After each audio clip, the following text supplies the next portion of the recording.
What's one small thing someone did in your family that left a big scar? She looked me dead in the eye, the kind of stare that doesn't blink, doesn't flinch, doesn't even give you a second to brace, and she said, "You're emotionally draining, Rachel. You don't deserve a place at Christmas." For a moment, I honestly thought I misheard her, that maybe the glass of wine in my hand was playing tricks with my ears, or that the noise of kids shrieking in the next room drowned out her real words. But no, Emily meant it. She didn't stumble, she didn't laugh nervously or try to dress it up in kindness. She said it like a verdict, like a sentence being handed down, and she was proud of herself for saying it. I stood there, holding my breath, while the smell of cinnamon and pine candles filled the air, and I realized this wasn't just a cruel comment tossed into an argument. It was a deliberate strike, meant to cut me out of the family picture entirely. The thing about moments like that is that time does this strange trick where it slows down. You start noticing little details that shouldn't matter. The way her sweater had one loose thread near the cuff, the sound of ice cubes cracking in Mom's glass, the way the Christmas lights flickered on the cheap fake tree she'd dragged out from storage. And there I was, with my sister standing in front of me, basically exiling me from the one holiday where you're supposed to fake it for a few hours, eat the turkey, smile for the family photo, and call it a day. Instead, she told me I didn't deserve a seat at the table, as if I was some stranger who wandered in off the street. I wanted to argue.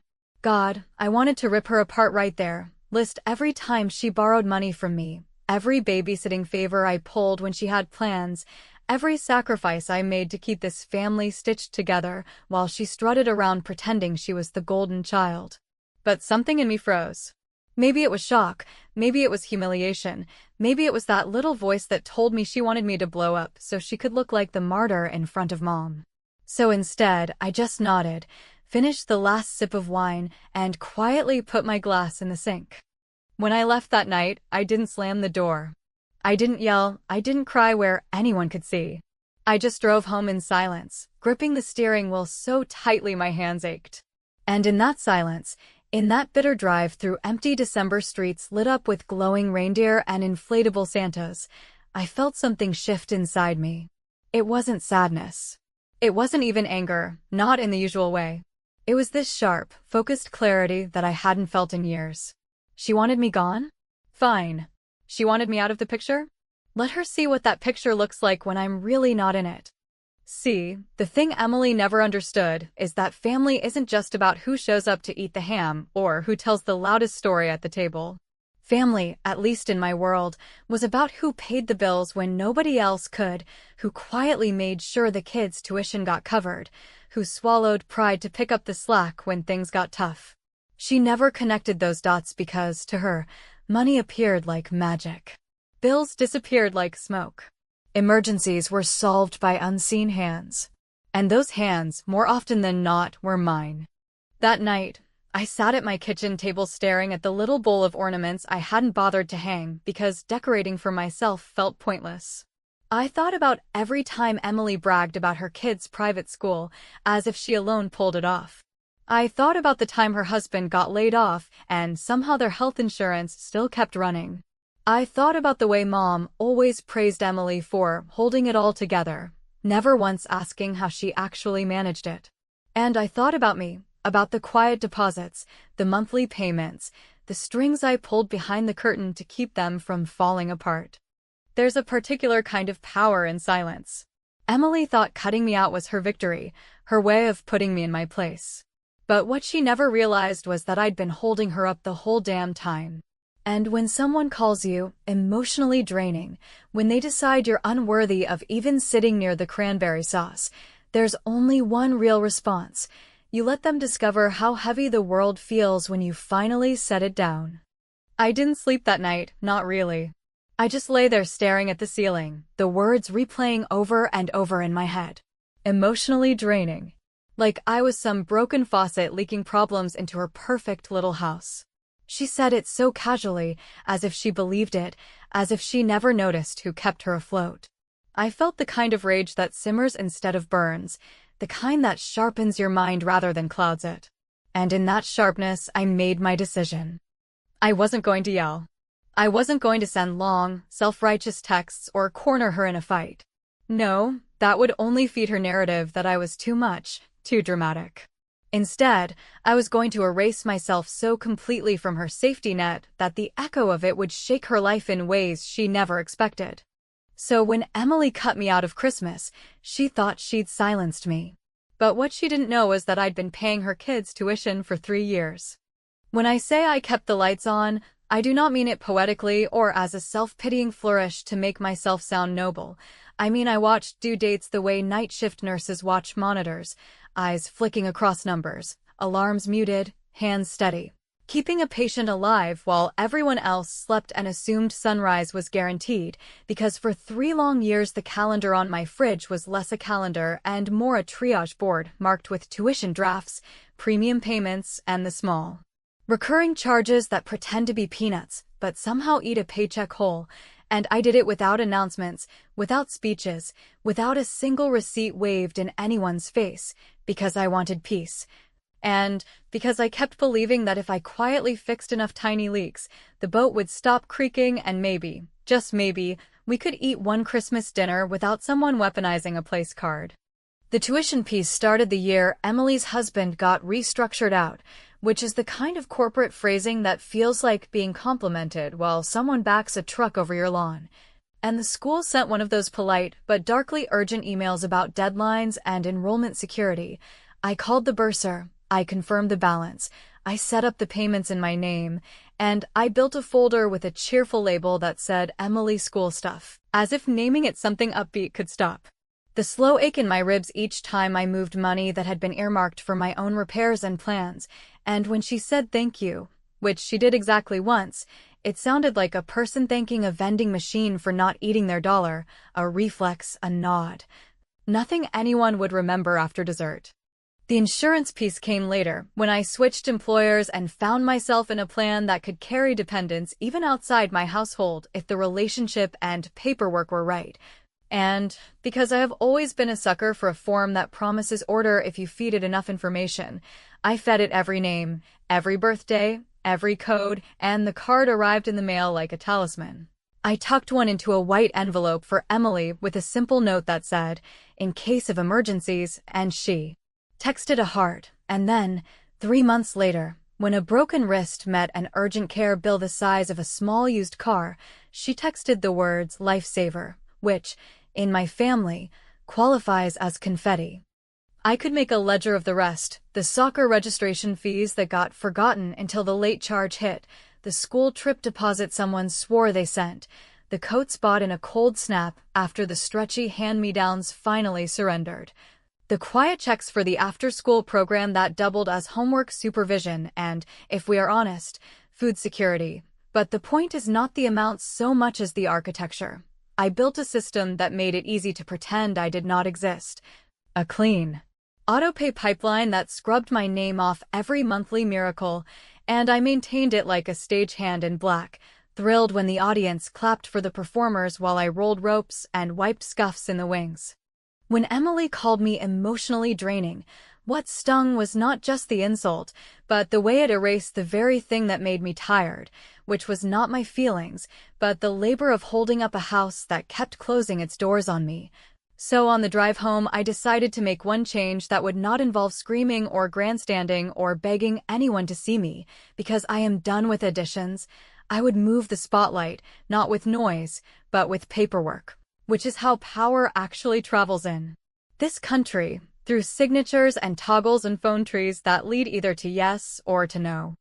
I started with the school, because tuition is the drumbeat that sets the march, and in the portal where my bank account lived like a tether, I revoked the auto-authorization with the kind of care you use when removing a splinter near a vein.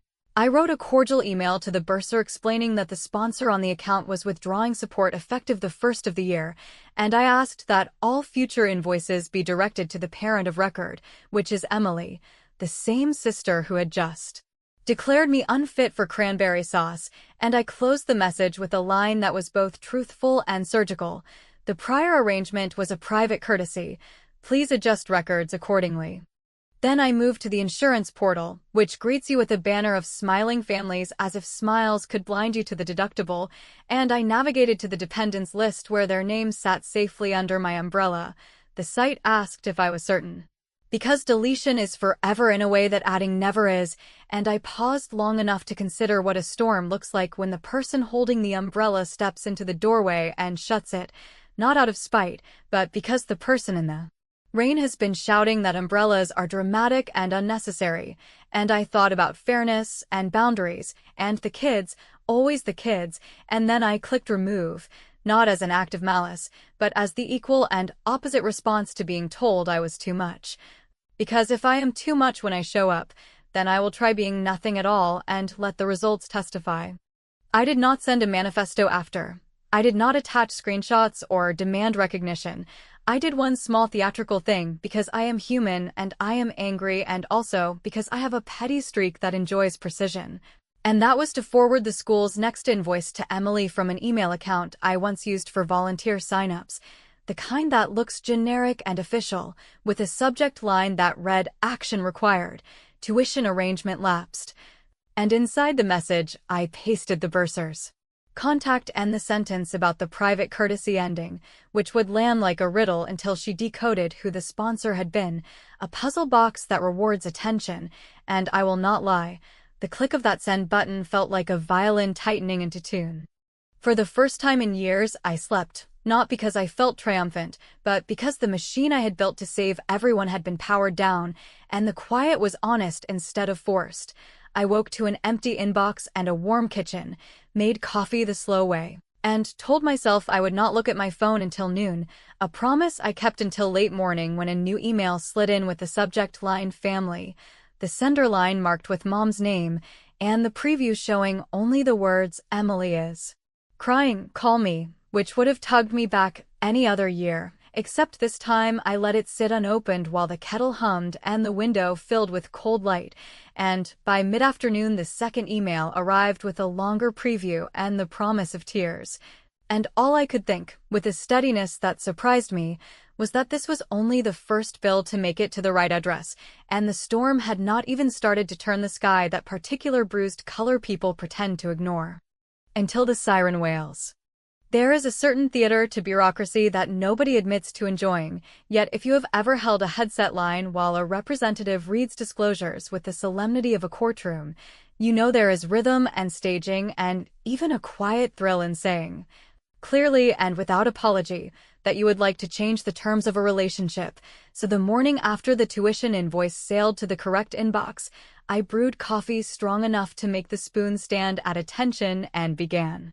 The kind of administrative matinee that looks boring from the mezzanine, but, from the stage, feels like directing the lights, because every toggle I touched shaped who would be visible when the curtain rose on the next problem. I started with the little arteries that keep a household humming but rarely get named in the tributes, family streaming that I had upgraded during the pandemic, because the kids needed documentaries for school and Emily needed background noise to fold laundry.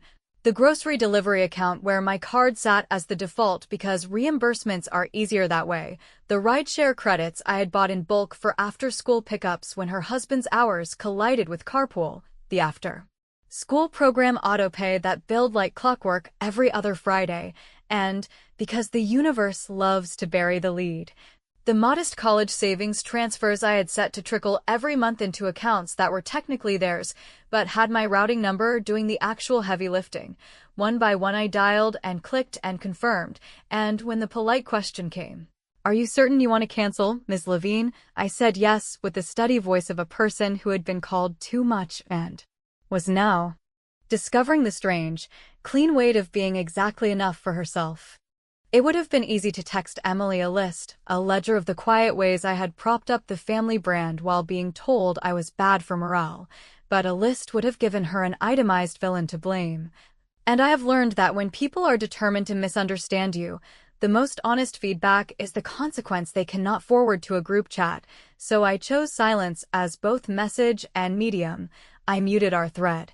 I turned off read receipts so my eyes could stop performing. I recorded a new voicemail that did not promise callbacks or apologies, and I set a filter so that anything from Mom with the word urgent in the subject line would sit in a holding pen until evening, not because I stopped caring, but because caring had become a full-time unpaid job with performance reviews written by the very people using my stapler. By noon the first ripples arrived, as ripples do, disguised as small embarrassments that look like isolated glitches until a pattern shapes itself. A grocery order bounced at pickup with a cheerful notification that the payment method needed attention, which would require Emily to notice that the card ending in numbers she had never memorized belonged to me. A rideshare driver politely canceled a standing pickup because the business account on the ride profile had been deactivated. The streaming service posted a tasteful banner on their television that suggested upgrading to maintain high resolution, and the after-school program sent a tactful email with phrases like, "We understand transitions," and "We can hold the spot for 1 week," which, for anyone fluent in nonprofit diplomacy, translates to "pay by Friday," or "We will give your space to the next child in line." At 3, Mom called, and because I had not yet built the spine to ignore her voice entirely, I answered and listened while she delivered a monologue about family unity that sounded as if she had knitted it from magazine advice columns and holiday commercials. And when she finally took a breath, I told her, calmly and with the kind of politeness people mistake for softness, that I was stepping back from unpaid roles that had never been recognized as roles, that I loved the children and wished them well, and that Emily had requested distance, which I was honoring with the precision of a court order. Mom said I was being dramatic. I said I was being literal. She cried. I did not. And when the call ended, I put the phone face down and let the apartment fill with the kind of quiet you get after a thunderstorm, when the air still smells like electricity, but the sky is trying very hard to be blue again. 2 days later, the calm shattered in that subtle way big things tend to advertise themselves, with a brunch photo posted by a friend of a friend where Emily's smile looked strained at the corners and her caption praised resilience in a tone that begged for concerned replies. And within an hour, I received a long text from her that skipped the hello and landed on accusations as if they were stepping stones over a river. "How could you blindside me? You know the kids didn't do anything. Mom is sick." Over this, you are punishing everyone for one sentence, and I reread the line about one sentence until my jaw hurt, because a sentence can be a verdict and a verdict can evict a person from a room they held together with invisible repairs. And I typed out several drafts that sounded smart and devastating and exactly wrong, then deleted them all and sent a single line that tasted like metal, but went down clean. "You asked for distance. I am giving you the dignity of living without my interference." If the tuition notice had been a warning shot and the deactivated conveniences a soft drum roll, the insurance piece was the simple crash in the pit that nobody expects until their body registers the sound. The plan sent a formal letter to my house and, because I had removed their names with the same thoroughness I use when cleaning a pan that burned sugar, it included an unromantic checklist of what happens when coverage lapses, and while I was still holding it, weighing the paper like an object that could change its density to match your guilt, my phone lit up with an unknown number and a polite voice introduced herself as someone from the school office asking if I remained the emergency contact for Nora and Jake, because a form had been returned with a blank where my name had lived for years, and processes must be updated to keep children safe. For a second, I tasted panic and almost said yes, out of muscle memory and that old compulsion to be the reliable one. And then I heard my own breath steady as I said that their mother had requested boundaries and I was honoring them, which meant the school should contact the parent of record for all approvals. And the woman on the line thanked me with the practiced neutrality of professionals who have seen 1,000 versions of the same family story and know better than to make notes in the margins. As a small, precise coda, because revenge does not always need to roar to be satisfying, I drove to the storage unit where I had boxed up years of overflow holiday decor and hand-me-downs. The unsentimental archive of a person who buys extra stockings for other people's mantles and stores spare folding chairs for the parties she hosts and the parties she rescues, and I pulled out the labeled bin that said Emily Winter, the one I used to refill quietly every December with ribbon lights, extension cords, and that ridiculous wreath hook shaped like a reindeer, and I carried the bin to a donation center without ceremony, leaving the clerk to weigh the plastic tub and hand me a slip for my taxes while I stood there feeling the low, steady hum of a space being cleared, then drove home and dropped the duplicate house keys, the ones I carried for emergencies that only I defined into the bottom drawer where expired warranties go to die, which is how you remind yourself that a boundary can be as simple as not letting yourself be the person with every key. That evening, just as the sky decided between dusk and night, a delivery driver buzzed my apartment with a signature-required envelope bearing the school's crest and the word "immediate" underlined twice in a handwriting that did not believe in subtlety. And while the pen hovered over the digital pad, my phone vibrated again with Mom's latest message that began, "She is at urgent care, and they are asking about coverage," which is when the driver cleared his throat to get me to focus, and I signed for the envelope without opening it, placed it on the counter like something that might hiss if you peeled it wrong, and told myself that honoring distance means resisting the second instinct as hard as the first. Even when the first instinct is to rescue and the second is to gloat, and then the buzzer sounded a second time with a voice I knew too well saying my name through the speaker, not angry this time, just thin and tired and real in a way that captions never are. And I pressed the intercom button but did not speak because I had not decided whether the door would open. The first message arrived before sunrise with the subject line written in a way my mother reserves for medical updates and snow day closures, all caps and a plea disguised as logistics. And by the time the kettle clicked off and the apartment filled with that thin winter light that makes everything look honest whether you like it or not, the second message had already stacked itself beneath the first, longer this time, more ornamental, embroidered with sentences about family legacies and the way holidays ought to be, which is how my mother argues when she has decided the facts are inconvenient and would prefer to negotiate with sentiment, and I stood there reading without replying, measuring each paragraph against the memory of the night my sister looked me in the eye and told me I did not deserve a place at a table I used to set, a sentence that had not softened in the wash no matter how many times my mind reran it with different lighting. By late afternoon the inbox had become a drip line, steady and insistent, and the old familiar choreography began as if nothing had changed, Mom invoking my father's favorite sayings like talismans.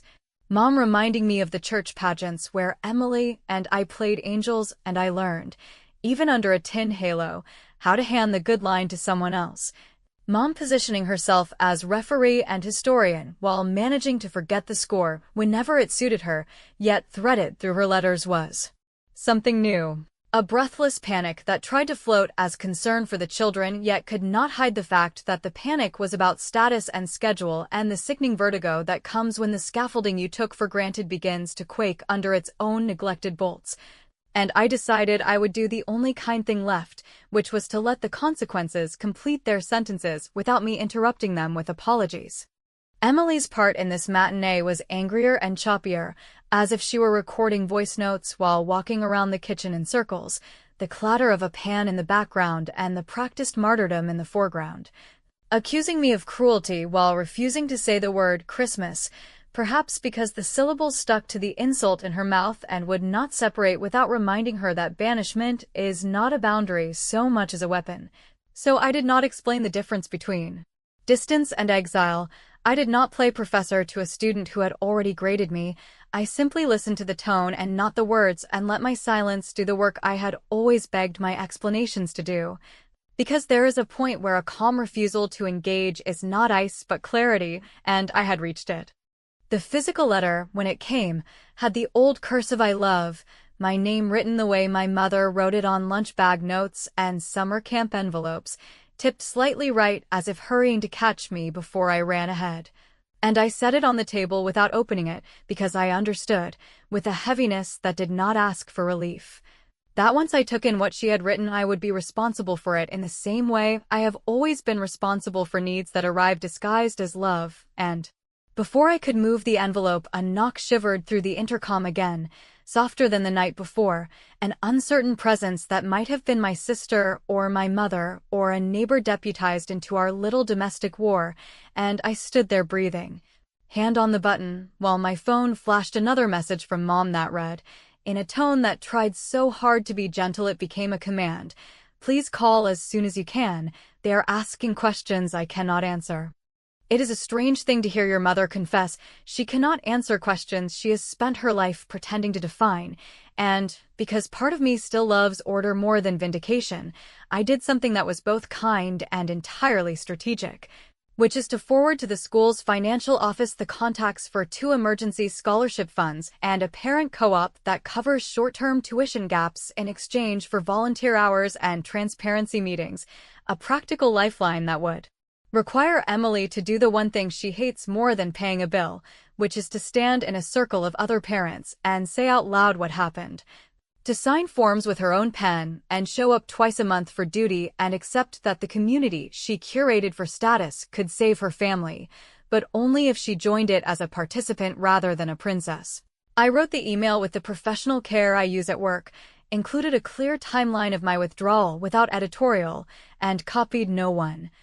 Because sometimes the most surgical revenge is arranging the path to help in such a way that the person who dismissed you has to ask for it without your name.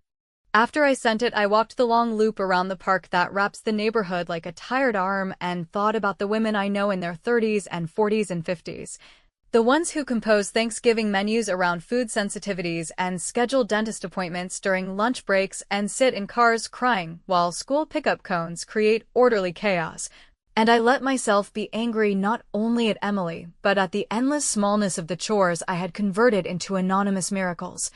The way my competence had been treated as a personality flaw while being harvested like a crop, and when I reached the corner where a hardware store window glowed with rows of brass keys, I stepped inside and placed my copy of Emily's house key on the counter to have it ground down and recycled, which is apparently a service they provide for people who no longer want to carry a past that opens doors at the wrong time. And I watched the sparks spit briefly into the tray and felt something inside me release with the sound.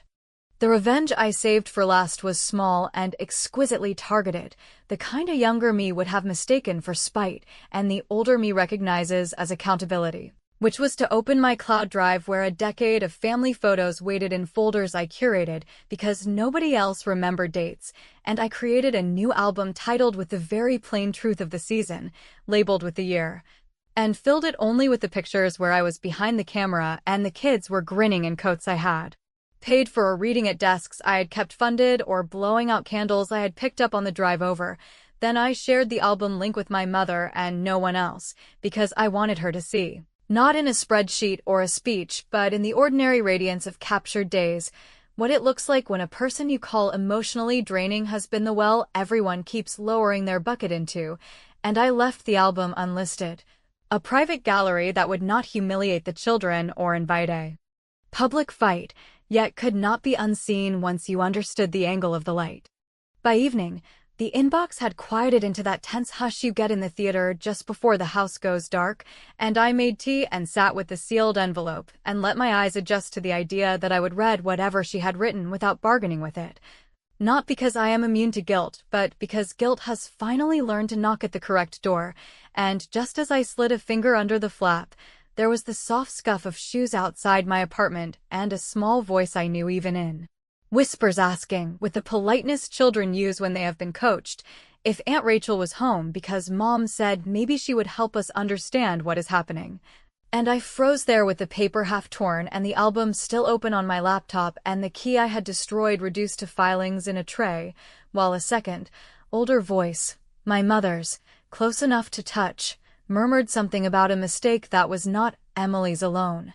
And I stood between the door and the letter and understood that whatever truth waited on the page might not match what was standing in the hallway.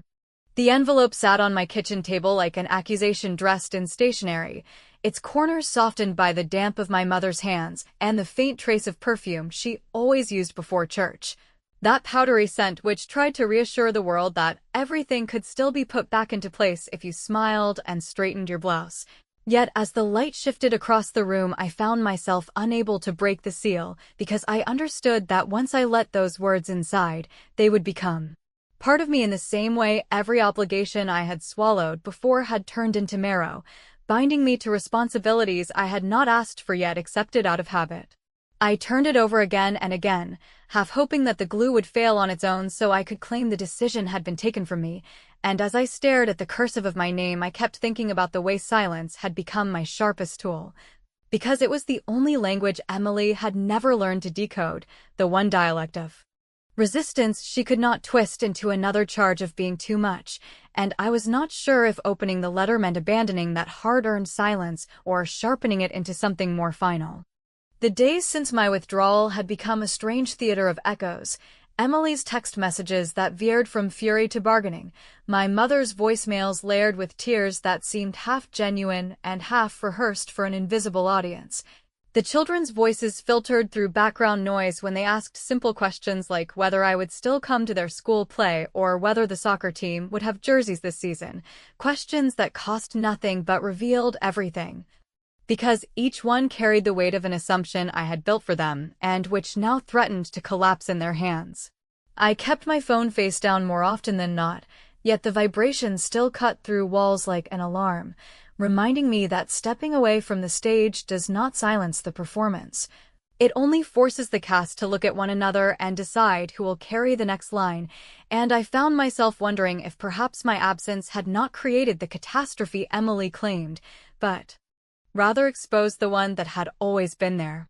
On the third morning after the letter arrived, I sat at the window with coffee gone cold and remembered the first Christmas after our father died, when Emily and I were both still young enough to believe that grief could be managed by decorations, and how I had stood on a chair stringing lights across the living room while she arranged the ornaments with exacting care, and Mom kept saying we were her anchors, her reason for holding it together, though in truth it was me who paid the credit card bill for that dinner and me who returned the borrowed platters in January, a pattern I did not recognize as sacrifice then because it felt like love, though now, replayed with the bitterness of hindsight, it looked more like the first act of a play that has run too long without rewriting.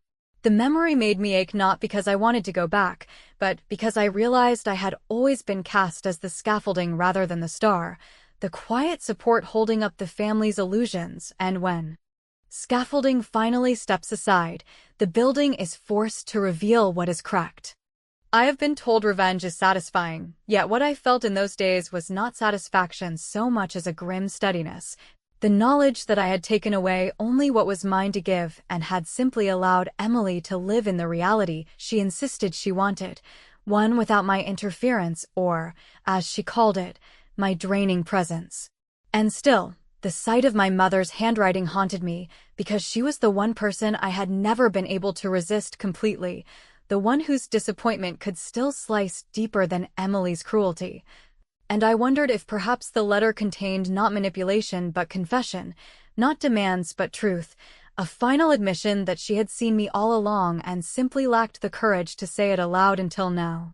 The not knowing became its own torment, and I left the envelope on the table untouched, a symbol of the choice I was still unwilling to make. Some nights I imagined tearing it open and finding words that would undo me, pleas for the children, bargains cloaked in guilt, sentences that would trap me again in the machinery of sacrifice. And other nights I let myself dream that it contained something I had waited decades to hear, a recognition that my love had not been invisible, that my exhaustion was not weakness, that perhaps stepping away was not cruelty but survival. The letter was both possibilities at once, and that paradox held me hostage, because whichever truth it contained would shape not only the future of my family, but also the story I told myself about who I had been all these years. So I left it sealed, and when Mom called again, her voice breaking on my name as if she were saying it for the last time, I listened without answering, then placed the phone beside the envelope and stared at the two of them together, the living voice and the silent paper. One begging for restoration and the other promising revelation, and I thought about how sometimes the most radical act is not speaking or even acting, but choosing to let the unanswered remain unanswered. In the end, I did not open the letter, I did not return the call, I did not surrender my silence, and as the night pressed against the window I whispered only to myself that there are times when love must mean stepping back, even if it looks like cruelty. And that the truest punishment is not in what you say or even what you do, but in forcing those who dismissed you to live with the weight of your absence. And perhaps that is why the letter still waits on my table unbroken, because the moment I open it, the spell of uncertainty will vanish, and until then, everyone, including me, is left to wonder whether the truth inside is salvation or just another chain.